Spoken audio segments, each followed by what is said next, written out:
Karimnagar corporation ఎన్నికల్లో సర్వత్రా ఉత్కంఠ నెలకొంది.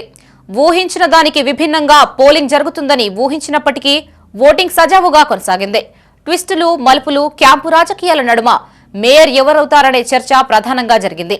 బీఆర్ఎస్ తటస్థంగా పోలింగ్ కు దూరంగా ఉండడంతో బీజేపీకి మార్గం సుగమమయ్యింది. గత 2 రోజులుగా క్యాంపు రాజకీయాలతో కరీంనగర్ హీటెక్కింది. మొదటగా అత్యధిక స్థానాలు గెలిచిన బీజేపీ దాదాపు 30 మంది కార్పొరేటర్లతో క్యాంపుకు వెళ్లారు. అంతేకాకుండా 14 సీట్లు కైవసం చేసుకున్న కాంగ్రెస్ సైతం క్యాంపు రాజకీయాలకు తెరలేపింది. అంతేకాకుండా కాంగ్రెస్ కు మజ్లిస్, ఏఎఫ్బీ మద్దతు సైతం ప్రకటించాయి. అంతా అనుకున్నట్లుగానే బీజేపీ మేయర్ స్థానాన్ని కైవసం చేసుకుంటుందన్న సమయంలో కాంగ్రెస్ అసలు పాలిటిక్స్ ప్రారంభించింది. ఇండిపెండెంట్, మజ్లిస్, ఏఎఫ్బీ కార్పొరేటర్లతో కలిసి క్యాంపు రాజకీయాలు చేసింది. కాకపోతే వీరంతా కలిసినా మెజారిటీ ఓటింగ్ లభించకపోవడంతో మేయర్ ఎన్నికలో విఫలమైంది.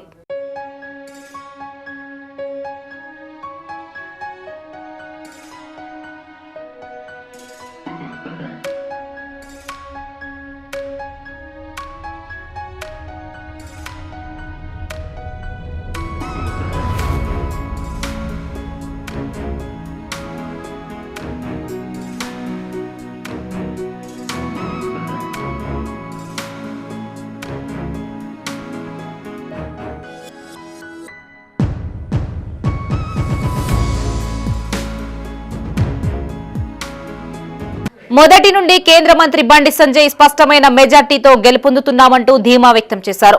కానీ వేములవాడ పర్యటనలో మంత్రి పొన్నం ప్రభాకర్ చేసిన వ్యాఖ్యలతో దుమారం లేపింది. దీంతో కాంగ్రెస్, ఇండిపెండెంట్లు, ఏఐఎఫ్బీ కార్పొరేటర్లు కలిసి బీఆర్ఎస్ తో జతకట్టి మేయర్ స్థానాన్ని కైవసం చేసుకుంటారని అంతా ఊహించారు. కానీ ఇది సాధ్యపడకపోవడంతో మేయర్, డిప్యూటీ మేయర్ స్థానాలు బీజేపీ అలవోకగా కైవసం చేసుకుంది.